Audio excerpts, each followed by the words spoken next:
Om Swastiastu. Saat ini terdapat 195 negara yang diakui di dunia, dan 193 termasuk dalam keanggotaan PBB. Namun tak menutup kemungkinan jika suatu saat nanti jumlahnya akan bertambah atau berkurang, karena saat ini masih ada cukup banyak negara-negara yang ingin merdeka. Jika dilihat dari sisi ras yang digolongkan menurut warna kulit, warna pupil mata, dan bentuk tubuh, ada 4 ras utama manusia saat ini, yakni Caucasoid, Mongoloid, Negroid, dan Australoid. Akan tetapi, pembagian bangsa-bangsa di dunia menurut ras kini tidak dipakai lagi karena alasan kesetaraan sosial setelah Nelson Mandela dan Martin Luther King memperjuangkan kesetaraan antara orang-orang kulit hitam dan orang kulit putih. Pada zaman Veda, juga terdapat banyak bangsa yang tersebar di seluruh dunia. Dalam Veda terdapat setidaknya 2 kategori utama penggolongan umat manusia, yakni berdasarkan ciri-ciri fisik dan habitat, serta berdasarkan kemajuan spiritual. Mendengar hal itu, di kepala Anda mungkin muncul berbagai pertanyaan. Bagaimanakah penjelasan Veda tentang bangsa-bangsa tersebut? Dan apakah mereka memiliki keterkaitan dengan umat manusia yang mendiami bumi saat ini? Demi memuaskan rasa penasaran Anda, kali ini kita akan memutar balik waktu untuk mengunjungi peradaban luhur di mana bangsa-bangsa dunia masih berlindung di bawah payung teduh dinasti Raja-Raja Suci Indraprasta dan Hastinapura. Video-video Hindu Times Channel telah dipakai sebagai referensi terpercaya di sekolah-sekolah, perguruan tinggi, dan pasraman Hindu. Semua itu adalah berkat sumbangsih tulus Anda untuk menyebarluaskan video ini. Peningkatan mutu konten Hindu Times Channel dapat kami lakukan karena dukungan Anda yang telah setia menemani kami. Setiap like dan subscribe yang Anda berikan menambah asupan energi kami untuk dapat memberikan yang terbaik dalam upaya mengenalkan keluhuran budaya Veda yang bagaikan mata air murni di tengah gurun tandus zaman Kali Yuga. Selain itu, Anda juga dapat mengunjungi situs web kami pada link yang tercantum di kolom deskripsi untuk menikmati artikel majalah Hindu Times secara gratis.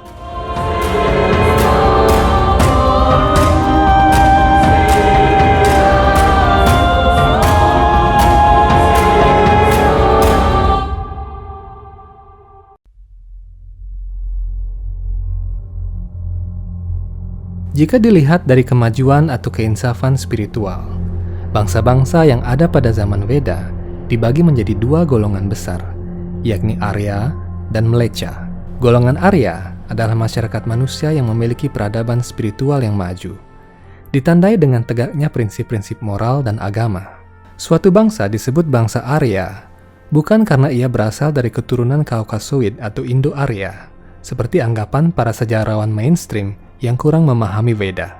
Menurut Veda sendiri, bangsa Arya adalah bangsa manusia yang menjalankan prinsip-prinsip moral dan agama, yakni pertapaan, korban suci, cinta kasih, dan kedermawanan. Karena itu ciri utama bangsa Arya adalah adanya kaum Brahmana atau orang suci. Para Brahmana yang dimaksud bukan berdasarkan keturunan, namun berdasarkan sifat-sifatnya yang memenuhi syarat. Para Brahmana adalah penjaga prinsip-prinsip agama dan mengajak seluruh masyarakat untuk menjalankan prinsip-prinsip kebenaran. Golongan yang kedua adalah Mlecha. Mlecha adalah golongan bangsa-bangsa yang tidak mempercayai prinsip-prinsip agama sebagai otoritas dan hidup tanpa aturan dengan meninggalkan prinsip-prinsip tersebut. Dalam sejarah Veda, banyak contoh raja-raja jahat yang ingin mengubah masyarakatnya menjadi Mlecha dengan cara tidak menghormati dan mengikuti orang suci. Mereka membunuh para orang suci dan melarang pelaksanaan yadnya atau korban suci. Pada akhirnya, raja-raja tersebut mengalami nasib yang mengerikan di tangan Tuhan Sri Krishna atau awatara-awataranya yang perkasa. Di sisi lain, ada pula pembagian bangsa dalam Veda menurut ciri-ciri fisik dan tempat tinggal mereka. Untuk yang satu ini, sumber yang bisa dijadikan acuan adalah kitab suci Veda Mahabharata dan Bhagavata Purana, skanda ke-11. Bangsa-bangsa di dunia yang beraneka ragam berawal dari awal zaman Treta Yuga, saat Maharaja Pururawa menurunkan berbagai keturunan yang tersebar di seluruh dunia. Salah satu putra Pururawa adalah Ayu. Ayu memiliki 5 putra, yakni Nahusa yang menjadi leluhur para Pandawa. Putra keduanya adalah Ksatra Vridha, kemudian dilanjutkan oleh Raji, Rabha, dan Avena. Kemudian, Nahusa memiliki 6 putra, dan Yayati adalah yang tertua. Banyak ksatria di dunia lahir dari garis keturunan Maharaja Yayati dengan istrinya Dewayani. dan para ksatria keturunan Yayati akhirnya merosot menjadi meleca karena keangkuhan dan ego mereka yang tinggi. Banyak di antara ksatria tersebut dibunuh oleh para Surama, dan sisanya melarikan diri ke berbagai belahan dunia yang kelak menjadi cikal bakal bangsa-bangsa di zaman modern ini. Melihat kemerosotan bangsa-bangsa di dunia yang menyimpang dari jalan Dharma, Maharaja Sagara dari keturunan Ikswaku merasa prihatin dan menyatukan mereka di bawah satu bendera Kekaisaran Suryawamsa, menjadikan mereka ksatria-ksatria sejati dengan cara menyucikan mereka dari kontaminasi dosa atas karunia Resi Aurwa. Demikianlah pada masa pemerintahan Maharaja Sagara di zaman Satya Yuga, bangsa-bangsa di dunia terangkat dari kemerosotan moral dan agama. Pada zaman dua para yuga yang berakhir sekitar 5.000 tahun yang lalu, Maharaja Yudhistira dari dinasti Somawamsa melakukan hal yang sama. Kitab suci Veda Mahabharata mengisahkan bahwa beliau mengutus keempat saudaranya untuk menaklukkan bangsa-bangsa di dunia di bawah panji-panji Indraprastha dan Hastinapura. Praktis kala itu Indraprastha menjadi negara berdaulat yang paling kuat di dunia. Bangsa-bangsa tersebut sangat tangguh dan mereka semua ikut ambil bagian dalam perang di tanah suci Kuruksetra. Berikut adalah beberapa bangsa yang paling terkenal di antara bangsa-bangsa di dunia.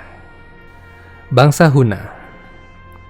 Bangsa Huna dahulu adalah salah satu ras ksatria yang melarikan diri dari kejaran para Surama dan bersembunyi di wilayah pegunungan Alpen. Kemudian mereka menyebar di wilayah Eropa Utara, terutama Jerman dan beberapa wilayah di Rusia. Bangsa-bangsa yang hidup mengembara di pegunungan dan berburu binatang liar juga dapat digolongkan dalam bangsa Huna. Bangsa Huna turut andil dalam perang di Kuruksetra dan berpihak pada para Kaurawa. Kitab suci Veda Bhagavata Purana menguraikan bahwa bangsa Kasa adalah mereka yang mempertontonkan kumis yang panjang. Bangsa ini menunjuk pada orang-orang Rusia dan Mongolia kala itu, yang hidup di wilayah utara dan terkenal dengan nama Kasa Desa. Kasa Desa merujuk pada wilayah Rusia, pegunungan Alpen, hingga bagian utara Asia. Negeri Kazakhstan mengambil nama dari Kasastana, kediaman orang Kasa. Bangsa Kasa terkenal karena kecakapan mereka berburu, kulit mereka yang putih kekuningan, dan anggota badan mereka yang tampan dan cantik. Bangsa selanjutnya adalah bangsa Kirata dan Romaja. Bangsa Kirata adalah orang-orang berkulit gelap yang hidup di India, Afrika, Australia Pasifik, Amerika, dan sebagainya. Sedangkan bangsa Romaja, dilihat dari namanya, kita dapat mengetahui bahwa mereka adalah leluhur bangsa Romawi yang tangguh. Sisa-sisa peradabannya masih dapat kita lihat hingga sekarang.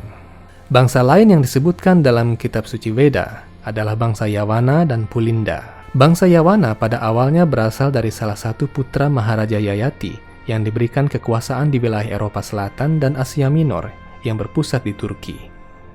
Pada masa perang antara Kaurawa dan Pandawa, raja-raja dari bangsa Yawana berperang di pihak Kaurawa. Bangsa Pulinda dalam Mahabharata bagian Adiparwa disebutkan sebagai bangsa yang mendiami salah satu wilayah di India. Namun disebutkan pula bahwa orang Yunani juga adalah bagian dari bangsa Pulinda. Mereka adalah penganut peradaban Veda pada zaman dahulu, dibuktikan dengan karakteristik dewa-dewa mereka yang mirip dengan apa yang tercantum dalam Rigveda Samhita. Bangsa Yawana dan Pulinda diramalkan akan menguasai dunia pada zaman Kali Yuga. Buktinya cukup jelas. Huruf Latin yang kini kita pakai adalah tulisan bangsa Yawana dan Pulinda. Pada zaman Mahabharata, bangsa Barbara adalah orang yang berkelana dari suatu tempat ke tempat lain dan memiliki fisik yang sangat kuat. Di Eropa dikenal adanya bangsa Viking yang ahli berlayar dengan kapal-kapal mereka yang khas. Bangsa-bangsa Nordik dan Eskimo di daerah utara juga adalah bagian dari bangsa Barbara.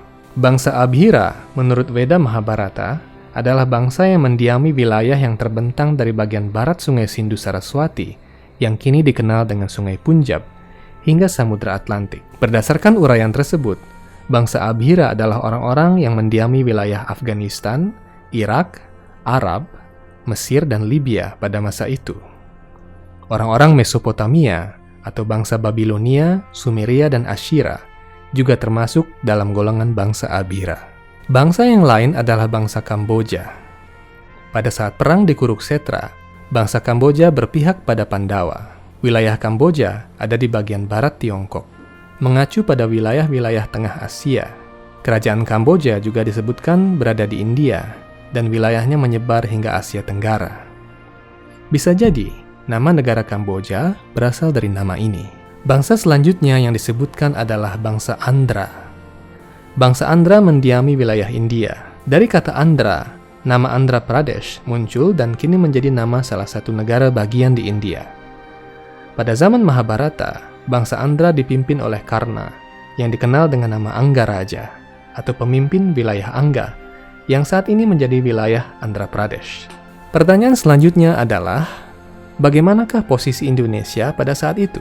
Saat itu wilayah Nusantara atau Kepulauan Indonesia memiliki posisi yang tergolong unik. Raja-raja yang berkuasa di negeri-negeri kepulauan adalah sahabat baik negeri Bharatawarsha. Demikian menurut Veda Mahabharata. Sutasoma, putra Bima, menaklukkan Jawa pada zaman Mahabharata, sehingga Nusantara berada pada pihak Pandawa.